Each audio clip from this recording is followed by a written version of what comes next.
नमस्कार, मैं हूं संजय शर्मा। आप देख रहे हैं 4 PM यूपी। क्या हो गया है देश को? क्या संवैधानिक संस्थाएं खत्म हो गई हैं? चुनाव आयोग की तो बात ही छोड़ दीजिए, वो तो नाकारा और नपुंसक हो ही गया है। लेकिन ईडी जैसी चीजें जब सरकार की कठपुतली बन जाएं, चुनाव से पहले राज्यों में छापा मारने लगे तो लोकतंत्र खतरे में आ ही जाएगा। सुप्रीम कोर्ट की ताजा टिप्पणी, ताजा आदेश के बाद मैंने अभय द्विवेदी जी से बातचीत की है। बहुत रोचक और बहुत जानकारी भरी बातचीत है, मैं लेके चलता हूँ। आप 4 PM यूपी को सब्सक्राइब करिए, ज्वाइन करिए। हम लोग चलते हैं अभय द्विवेदी जी के पास। 4 PM न्यूज नेटवर्क में बहुत बहुत स्वागत है अभय द्विवेदी जी आपका। ईडी को आज जश्न मनाने का मौका मिल गया होगा। सुप्रीम कोर्ट ने कहा कि भाई जो जिन जिन अफसरों पर FIR हुई है उनको इस पे स्टे कर दिया और कहा कि राज्य सरकारों के लिए ठीक नहीं है कि इस तरह ईडी के काम में दखल डालें। हालांकि एक टिप्पणी ये भी आई है कुछ वेबसाइट पर कि सुप्रीम कोर्ट ने कहा कि ईडी को भी चुनाव की प्रक्रिया में बाधा नहीं डालनी चाहिए। अब वो चुनाव की प्रक्रिया कौन कौन सी हैं ये तय पता नहीं कौन करेगा। मतलब ठीक चुनाव से पहले अचानक उस राज्य में छापे पड़ने शुरू हो जाते हैं। जो विपक्ष के लोग हैं उनके घरों पर छापे डाले जाते हैं। पिछले दिनों कार्रवाई आपने देखा होगा कि कांग्रेस से बीजेपी में चले गए नेताजी, तो तुरंत उनकी 24 घंटे के अंदर उनके घर ईडी की रेड हो गई। मतलब जैसे हाथ में तलवार लेके बैठी हुई ईडी। अगर तुम बीजेपी की वॉशिंग मशीन में रहोगे तो ठीक है, और दूसरी तरफ गए तो तलवार तुम्हारा गला काट देगी। मतलब तुम पे जितनी कानूनी कार्रवाई होती है वो कर दी जाएगी। ये जो है 2 हफ्ते का टाइम दिया गया है इस पूरी प्रक्रिया के लिए। आपको लगता है ये ममता बनर्जी के लिए झटका है और अब तो ईडी वालों का और हौसला बढ़ेगा, या इसके संदेश क्या निकलते हैं कि ईडी को देखिए, मनमानी का मौका मिलेगा? जिस समय यह कानूनी कवायद हो रही है, उधर ममता बनर्जी हाई कोर्ट में है। ममता बनर्जी के वकील का कहना था कि साहब सुप्रीम कोर्ट में नहीं सुनना चाहिए, हाई कोर्ट में सुनवाई होनी चाहिए इसकी। इससे पहले इसके 2 दिन पहले भास्कर ने प्रथम पृष्ठ की लीड बनाई। भास्कर ने पहले पन्ने की लीड बनाई, उसका हेडिंग देखिए आप, जहां चुनाव वहां ईडी। ये देश के सबसे ज्यादा छपने वाले अखबार के पहले पन्ने का मुख्य समाचार है, जिसको हम लोग लीड आइटम कहते हैं। जहां चुनाव वहां ईडी। बंगाल से पहले 3 राज्यों में ऐसा हो चुका। महाराष्ट्र, दिल्ली, झारखंड के बाद अब बंगाल, तमिलनाडु, असम, केरल, पुडुचेरी में चुनाव से ठीक पहले ईडी ने खोली फाइलें। आप देखिए ना, मतलब कितना ये जो ईडी कर रही है, इससे बीजेपी की जो चाटुकारिता हो रही है, बीजेपी की राजनीतिक गोटी लाल करने के लिए जो कार्रवाई हो रही है। अब आप इसको देखिए। मैं थोड़ा सा, अगर आप इजाजत दें तो इस खबर का एक हिस्सा मैं आपको पढ़ के सुनाता हूं। जी बिल्कुल बिल्कुल। ये बड़ा हैरानी भरा है, लोगों को जानने का मन भी है कि आखिर चल क्या रहा है। क्या ईडी पश्चिम की बंगाल में चुनाव से पहले प्रवर्तन निदेशालय की बढ़ती सक्रियता को लेकर सवाल उठाए जा रहे हैं। ईडी का काम आर्थिक अपराधों की जांच करना और काले धन व मनी लॉन्ड्रिंग पर रोक लगाना है, मगर कई बार उसकी कार्रवाई की टाइमिंग सवालों के घेरे में आ जाती है। ताजा मामला कोलकाता में आईपैक से जुड़े ठिकानों पर छापेमारी का है। इसमें सीएम ममता बनर्जी और ईडी आमने सामने हैं। बंगाल में इस साल मई से पहले विधानसभा चुनाव होने हैं। इससे पहले 4 साल में 3 राज्यों झारखंड, दिल्ली, महाराष्ट्र में ऐसा हो चुका है जब ईडी ने पुराने मामलों में चुनाव से कुछ समय पहले बड़ी कार्रवाई की। इस समय बंगाल समेत तमिलनाडु, केरल, असम, पुडुचेरी में विधानसभा चुनाव होने हैं। इसी के साथ इन राज्यों में ईडी ने पुराने मामलों की फाइलें खोलना शुरू कर दिया है। तमिलनाडु में शराब, रियल एस्टेट और शेल कंपनियों से जुड़े केस सत्ताधारी डीएमके के लिए परेशानी बने हुए हैं। असम में कांग्रेस और AIUDF से जुड़े नेताओं पर कार्रवाई का डर चुनावी फंडिंग नेटवर्क पर असर डाल रहा है। केरल में सोना तस्करी और सहकारी बैंक मामले में LDF सरकार घिरी हुई है। पुडुचेरी जैसे छोटे राज्य में अभी कारोबारी और राजनीतिक गठजोड़ पर एजेंसी की नजर है। ये पैटर्न नया नहीं है। झारखंड में मुख्यमंत्री हेमंत सोरेन की गिरफ्तारी के बाद दबाव बना। दिल्ली में अरविंद केजरीवाल की गिरफ्तारी से आपका ताना बाना बिगड़ गया। महाराष्ट्र में शिवसेना और एनसीपी जुड़े मामलों के बीच दल टूटे और सरकारें गिरी। कई बार चार्जशीट से पहले ही राजनीतिक समीकरण बदल गए। हालांकि ईडी दावा करती है कि उसका काम केवल कानून के तहत जांच करना है, चुनाव से उसका कोई लेना देना नहीं है। अब प्रश्न इस बात का है कि हर बार ईडी ऐसा करती है, हर बार हम लोग टाइमिंग पे सवाल उठाते हैं और टीवी चैनलों पे सवाल उठाए जाते हैं। हर बार ईडी कहती है कि हमारा इससे कोई मतलब नहीं है। एक बार संयोग होता है, 2 बार संयोग होता है, हर बार संयोग नहीं होता। हो सकता है कभी ये संयोग हो जाए कि ईडी को मजबूरन चुनाव जब नजदीक हो या चुनाव चल रहा हो उस वक्त छापे मारने पड़े, लेकिन ऐसा हर बार तो नहीं हो सकता। तो तो सीधी बात यह है कि ईडी भारतीय जनता पार्टी का एक चुनावी औजार बनी हुई है। और इससे क्या होता है कि अगर ईडी को काला धन सफेद करने का जो अपराध है, उस अपराध की रोकथाम के लिए अधिकार दिए गए हैं, तो धीरे धीरे ईडी के छापों को लोग गंभीरता से लेना बंद कर देंगे। आम जनता में भी उसके प्रति कोई हमदर्दी नहीं पैदा होगी। देखिए, ये बातें ज्यादा महत्वपूर्ण नहीं है कि सुप्रीम कोर्ट किधर फैसला देता है, इसको झटका लगा, उसको झटका लगा। हम लोग अपनी राजनीतिक समीक्षा में इस प्रकार की बातें करने के आदी हो गए कि सुप्रीम कोर्ट ने ये कह दिया तो फलाने को झटका लगा, सुप्रीम कोर्ट ने ये मना कर दिया तो ठिकाने को झटका लग गया। इस तरह से सोचने में अपना वक्त जाया करने की बजाय, क्योंकि ये बहुत हो चुका है, इससे कोई फर्क नहीं पड़ता, ये देखना चाहिए कि आमतौर पर राजनीतिक छवि क्या बन रही है। अच्छा, भारतीय जनता पार्टी को इसकी कोई परवाह नहीं है। भाजपा ईडी के छापों से एक तीर से कई शिकार करना चाहती है। जैसा अभी इस भास्कर की खबर से भी आपको लगा होगा, ईडी जब किसी पार्टी के ठिकानों पर छापा मारती है तो सबसे पहले उस पार्टी को जो मिलने वाला चंदा है चुनाव में, वो लोग डर जाते हैं, चंदा देने वाले। मतलब उसमें कुछ लोग, जरूरी नहीं सब लोग डरते हो, चंदा तो कुछ ना कुछ मिलता ही होगा। ममता बनर्जी बहुत ताकतवर नेता है, तो उनको चंदा तो मिलेगा ही। उनके पास वैसे भी बहुत, उनके खाते में कोई, ममता बनर्जी के खाते में किसी चीज की कमी तो ही ना है। लेकिन आमतौर पर होता यह है कि उससे माहौल ये बनता है कि अगर हमने पार्टी को चंदा दिया जिसपे ईडी ने छापा मारा है, तो ईडी के अगले निशाने हम हो सकते हैं। ईडी हो सकता है कि हमें किसी मनी लॉन्ड्रिंग के केस में हमारा भी नाम बोल दे। भाई, नाम दर्ज करने में क्या जाता है किसी का? किसी भी एफआईआर में किसी भी कंपनी का जो चंदा दे रही है उसका नाम दर्ज कर दो, केवल बाद में इन्वेस्टिगेशन के दौरान निकाल दो उसमें से नाम। तो कई तरीके इससे कई तरीके के फर्क पड़ते हैं। वहां के कार्यकर्ताओं में हतोत्साहन पैदा होता है। जिस पार्टी के ऊपर छापे पड़े हैं वो भी परेशान हो जाती है। अब दौड़ धूप कर रहे हैं, वकील कर रहे हैं, ये कर रहे हैं, वो कर रहे हैं, तो दूसरे काम जो हो रहे थे सब। इस तरह भारतीय जनता पार्टी केंद्र में अपने सत्ता में होने का बराबर लाभ लेती है और इस तरीके से अपने सारे राजनीतिक विरोधियों को परेशान करती है। ये लेकिन ये सिलसिला कभी रुकेगा अभय जी, या ईडी को ये राइट मिल गया है कि आप लगातार केजरीवाल को जेल में डाल दो कि 100 करोड़ की घूस लिए, 1 रुपया बरामद नहीं हुआ, सोरेन को जेल में डाल दो, जहां जहां विपक्ष का नेता उसको तो ये सिलसिला कभी रुकेगा या ये सिलसिला चलता ही रहेगा? ये तमाम सिलसिले तभी रुकेंगे जब भारतीय जनता पार्टी की केंद्र में सत्ता खत्म हो जाएगी, जब वो लोग चुनाव हार जाएंगे। जब तक वो चुनाव जीतते रहेंगे ये इनके प्रकार बाई हुक एंड क्रुक, और केंद्र की सत्ता पर काबिज रहेंगे, तब तक आप बिल्कुल तय समझिए कि इसी तरीके से तमाम केंद्रीय एजेंसियों का इस राजनीतिक इस्तेमाल होता रहेगा। भाई, ईडी को जो अधिकार दिए गए थे, ईडी को अधिकार तो जो तस्करी और नशे की तस्करी और इस प्रकार के कामों से जुड़े ये जो अपराध हैं उनकी रोकथाम के लिए दिए गए थे। लेकिन उसका मुख्य काम हो गया है विपक्षी राजनीतिक दलों के खिलाफ कार्रवाई करना, विपक्षी नेताओं के खिलाफ कार्रवाई करना, और सरकार उसका इस्तेमाल करती है विपक्षी नेताओं को बदनाम करने में, विपक्षी राज्य सरकारों को बदनाम करने में इस्तेमाल करती है सरकार उसका। और सरकार को कोई लज्जा, आंख की शर्म नहीं है रह गई कोई, वो अपना काम खुल के कर रही है। आप कुछ भी कहेंगे, भाजपा के सारे प्रवक्ता ये टीवी पे कहते हुए नजर आएंगे कि भाई ईडी का उससे क्या मतलब है, ईडी तो संविधान कानून के मुताबिक काम कर रही है। क्या कहीं करप्शन हो रहा है तो केवल इसलिए वहां छापा ना मारा जाए कि वहां चुनाव चल रहा है? मतलब वो ये तर्क देंगे। और फिर दूसरा तर्क एक और दिया जाता है, बड़ा दिलचस्प तर्क है कि अगर कोई गड़बड़ी नहीं है तो घबराने की बात क्या है। हाँ, सही बात है। अगर कोई गड़बड़ी नहीं है तो घबराने की बात क्या है। ये जब भारतीय जनता पार्टी वालों के साथ ये सुलूक होगा तब उनकी समझ में आएगा कि ये सब क्या होता है, घबराने वाली बात क्या होती है। सही भाजपा वाले असल में ये मान के चल रहे हैं कि वो अनंत काल तक सत्ता में रहेंगे। हाँ, कभी नहीं हटेंगे। जो उन्होंने विपक्ष को काटने के लिए तलवारें बनाई हैं, उन तलवारों का कभी उनके खिलाफ इस्तेमाल नहीं होगा, क्योंकि लगातार सत्ता में बने रहेंगे। उन्होंने स्थायी बहुमत प्राप्त कर दिया है, ये बहुमत कभी भी अल्पमत में नहीं बदलेगा, और इस मामले में वो उत्तरोत्तर आक्रामक होते चले जा रहे हैं। ठीक बात है। और मुझे की बात देखिए कि भ्रष्टाचार के मामले में प्रधानमंत्री कहते हैं कि 70,000 करोड़ का घोटाले का आरोपी, इशारा करते हैं वो अजीत पवार की तरह हम छोड़ेंगे नहीं, हम ये कर देंगे, वो कर देंगे, और 24 घंटे के अंदर ना सिर्फ पार्टी में शामिल होते हैं बल्कि वो डिप्टी सीएम बन जाते हैं।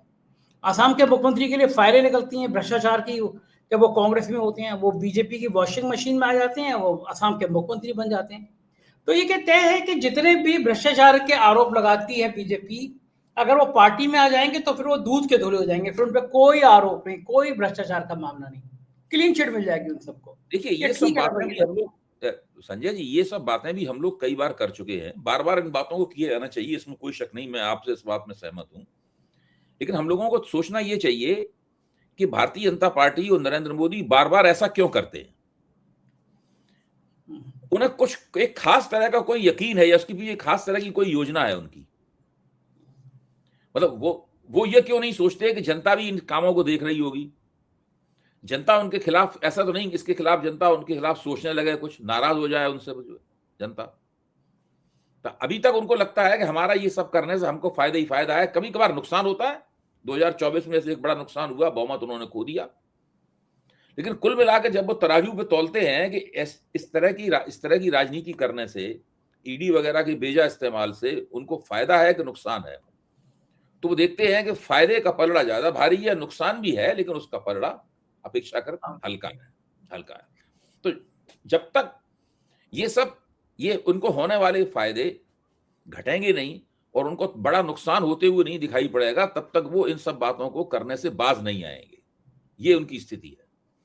और ये एक बड़ी विकट समस्या, आपने जो सवाल पूछा है, सवाल बहुत प्रासंगिक है। ये बड़ी विकट समस्या बन गई है कि आप कुछ भी कहते रहिए, कुछ भी करते रहिए। यहां तक कि जो गोदी मीडिया के लोग हैं, वो लोग भी कभी कभी सवाल उठा देते हैं कि भाई हर बार चुनाव के वक्त ही क्यों होता है ये। आखिरकार हैं तो वो भी पत्रकार, कभी कभार उनको भी पत्रकारिता में एक आध मिनट के लिए ईमानदारी किलकिलाती है उनकी, तो बोल दे, मुंह से निकल जाता है, बाद में ठुकाई होती होगी मैनेजमेंट की तरफ से, तो फिर दोबारा नहीं वहीं पहुंच जाते होंगे जहां से चले थे। तो ये भी एक समस्या है। भारतीय जनता पार्टी को लगता है, नरेंद्र मोदी को तो एक जमाने 2024 से पहले नरेंद्र मोदी को यह विश्वास था कि सब लोग झूठ बोल रहे हैं, मान लीजिए, लेकिन हम जो झूठ बोल रहे हैं उसको लोग ज्यादा बड़ा सच मानेंगे। तो हम जो कह रहे हैं वो बात सही होगी। हालांकि कई बार उनकी बातें गलत होती हैं, पब्लिक उनकी बात पे यकीन नहीं करती है, पब्लिक उनके खिलाफ वोट करती है, राज्यों के चुनाव में वो हार भी जाते हैं, लेकिन फिर भी कुल मिला के देखा जाए उनकी राजनीति सफल है। ये सब करने के बावजूद वो सत्ता में लगातार बने हुए हैं, लगातार राज्यों के चुनाव भी जीत रहे हैं। लोकसभा के चुनाव में बहुमत चला गया तो क्या हुआ, गठजोड़ सरकार ही चल रही है, बहुमत की सरकार की तरह ही चल रही है आमतौर पर, कोई फर्क तो है नहीं भाई। 2019 के बाद जो सरकार चली थी, 2024 के बाद सरकार चली थी, दोनों सरकार चलने के, यहाँ तक कि जो उनको समर्थन करने वाली पार्टियां हैं, उनके एनडीए की जो घटक दल हैं, वो भारतीय जनता पार्टी के प्रवक्ताओं से भी ज्यादा आगे बढ़ के उनका समर्थन करते हैं। ऐसा लगता है कि जो भाजपा के प्रोपेगेंडा डिपार्टमेंट में जो बातें सिखाई जाती हैं उनमें इनके लोग भी बैठते हैं जाके, वो भी वही तर्क देते हैं। सही बात हालत यही राजनीति है। और दूसरी तरफ एक और घटना इंपॉर्टेंट है, एक नेताजी हैं कपिल मिश्रा, दिल्ली विधानसभा में खड़े होकर उन्होंने प्रधानमंत्री के चरित्र पर बहुत गंभीर खराब बातें करी। विधानसभा में कही थी तो रिकॉर्ड में हो गई, जिंदगी भर रिकॉर्ड में रहेंगी उनको बाद में। लेकिन प्रधानमंत्री का इतना बड़ा दिल है कि उन्हीं कपिल मिश्रा को बुला के उन्होंने मंत्री बना दिया। तो कपिल मिश्रा जी अपनी हरकतों से कहाँ बाज आते हैं।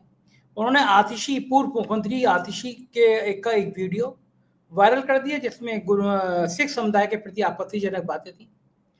और उसके बाद आतिशी ने कहा ये तो वीडियो फर्जी है, आम आदमी पार्टी ने कहा। और अब पंजाब सरकार ने ये फॉरेंसिक जांच के हवाले से अदालत में कहा कि ये वीडियो फर्जी है, और अदालत ने आज कपिल मिश्रा को तत्काल वो सब सोशल मीडिया प्लेटफॉर्म से कपिल मिश्रा का वीडियो हटाने का आदेश कर दिया।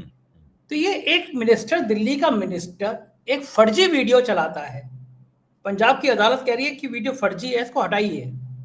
क्या मिनिस्टर की कोई जवाबदेही, जिम्मेदारी होनी चाहिए या नहीं होनी चाहिए, या जो मन में आएगा वो मंत्री बोल सकता है, गलत वीडियो चला सकता है? देखिए, इस मामले में तभी कोई बंदिश लग सकती है, तभी कोई संयम हो सकता है जबकि कपिल मिश्रा या उन जैसे लोगों को ऐसे मामलों में जब साबित हो जाए कि उनके द्वारा सोशल मीडिया पर चलाया गया वीडियो फर्जी है, तो उनको कड़ी सजा दी जाए।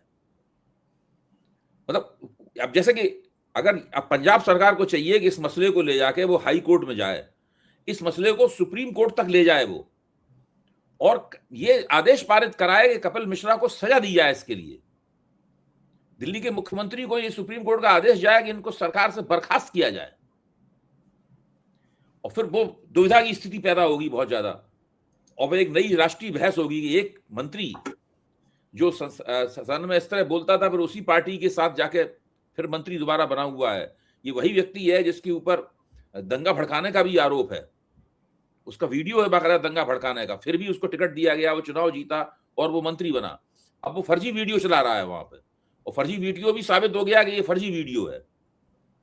तो जब तक देखिए, जब तक इन मामलों को अंत तक नहीं ले जाया जाएगा, या तो उसमें या तो ये साबित हो जाए कि भाई जो पंजाब सरकार ने जांच पड़ताल कराई थी, उस जांच पड़ताल में कोई कमी है, जांच पड़ताल में कोई ऐब है, या कपिल मिश्रा की गलती पूरी तरह साबित हो जाए। भले इसमें 6 महीने और लग जाएं, लेकिन जब तक ये नहीं होगा तब तक इस प्रकार की हरकतें लगातार जारी रहेंगी।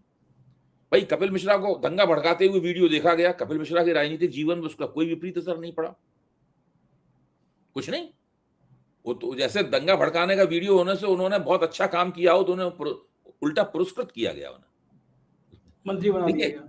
हाँ, इन चीजों को अंत तक ले जाना पड़ेगा, तभी नजीर बनेगी कि भाई अगर हम ऐसा करेंगे तो ये तक हो सकता है, हमारा राजनीतिक जीवन समाप्त हो सकता है, तब कुछ सुधरेंगे वो लोग। मैं आपको छोटा सा उदाहरण देता हूं।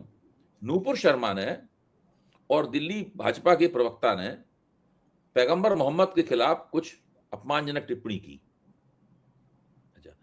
भारतीय जनता पार्टी ने अंतर्राष्ट्रीय विपरीत प्रतिक्रिया और मुस्लिम देशों की विपरीत प्रतिक्रिया के डर से उन दोनों को कड़ी सजा दी और उन दोनों को लगातार अभी भी पृष्ठभूमि में रखे हुए हैं, उनको बाहर नहीं निकलने दे रहे हो किसी भी तरीके से। तो इसके बाद भारतीय जनता पार्टी के लोगों ने मुसलमानों के खिलाफ कुछ भी बोला हो, पैगंबर मोहम्मद के खिलाफ आज तक नहीं बोला। तो उन्हें लगा कि अगर हम इस सीमा तक जाएंगे तो हमारी पार्टी भी हमारा साथ नहीं देगी। मतलब एक छोटा सा उदाहरण हमने दिया। इसी तरीके से अगर सजाएं होनी शुरू हो जाएं, जैसे कि अगर जब सुप्रीम कोर्ट ने इलेक्टोरल बॉन्ड के खिलाफ फैसला दिया था, उसको गैर कानूनी करार दिया था, उसी वक्त वो सभी पार्टियों को सुप्रीम कोर्ट हिदायत देता कि जितने जितने पैसे सबको मिले हैं, सब पैसे अपने जो हैं पब्लिक एक्सचेकर में, सरकारी खजाने में जमा कराएं। ये सब इलीगल मनी है, ये सब जमा कराएं पैसे वापस। ये अगर सुप्रीम कोर्ट आदेश दे देता और कुछ पार्टियां जमा कराने लगती, भाजपा को भी हजारों करोड़ रुपए जमा कराने पड़ते, सबको जमा कराने पड़ते, उसके बाद में इस तरह का पैसा लेने से पहले लाख बार पार्टी सोचती, कितनी भी बड़ी कोई पार्टी हो। अब वहीं तक रह गया अदालत का आदेश, आगे बढ़ा ही नहीं अदालत का आदेश। तो अब इलेक्टोरल ट्रस्ट के जरिए उतना ही माल खींचा जा रहा है। पहले इलेक्टोरल बॉन्ड के जरिए खींचा जा रहा था, अब वही कहां इलेक्टोरल ट्रस्ट के जरिए हो रहा है। ये सबसे बड़ी समस्या है। महाराष्ट्र में जो दल बदल वाला मामला था, उस पर सरकार ने ये तो कहा, कोर्ट ने ये तो कहा कि दल बदल है, लेकिन कोर्ट ने उस सरकार को बर्खास्त नहीं किया, उस दल बदल के दम पे बनी हुई थी। बिल्कुल ठीक बात है। अब कुछ हुआ ही नहीं उसमें, ऐसा फैसला देने का भी क्या फायदा, इसका कोई नतीजा ना निकले। ठीक बात है। ममता बनर्जी वाला मामला है। अब कोर्ट ने, अभी ऐसा लग रहा है कि अदालत ने ममता बनर्जी का पक्ष कुछ कमजोर हो गया है। अब अदालत ने तारीख कौन सी डाली है? 9 फरवरी डाली है तारीख, 4 फरवरी या 9 फरवरी तारीख डाली है।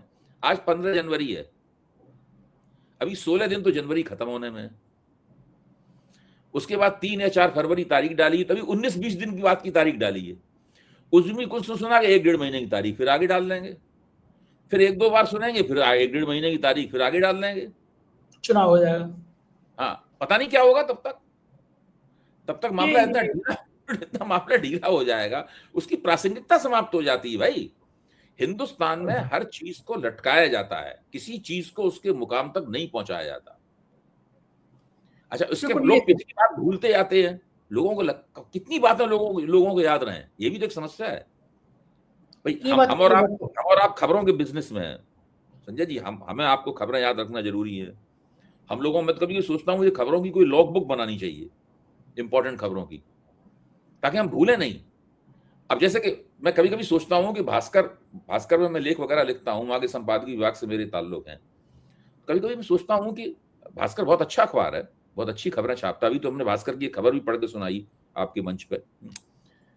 कभी कभी मैं सोचता हूँ कि भास्कर वालों से ये कहूँ कि आप बहुत सी ऐसी खबरें छाप देते हैं और फिर उन खबरों को छाप के भूल जाते हैं, उनका कोई फॉलो अप एक्शन नहीं होता। आप ये नहीं पता आपने छापा कि भारत एक साल में ये हो जाएगा, एक साल में हम दुनिया से आगे, हम आजकल हम शब्द बहुत इस्तेमाल होता है, एक साल में हम इस मामले में दुनिया से आगे। अब वो एक साल भी गुजर गया, अब आपने चेक नहीं किया कि भाई दुनिया से हम आगे पहुंचे कि दुनिया के और ज्यादा पीछे हो गए। बिल्कुल बिल्कुल सही बात है। तो कुछ पता नहीं, मीडिया भी अपनी जिम्मेदारी नहीं पूरी कर रहा, अदालतें भी अपनी जिम्मेदारी नहीं पूरी कर रही।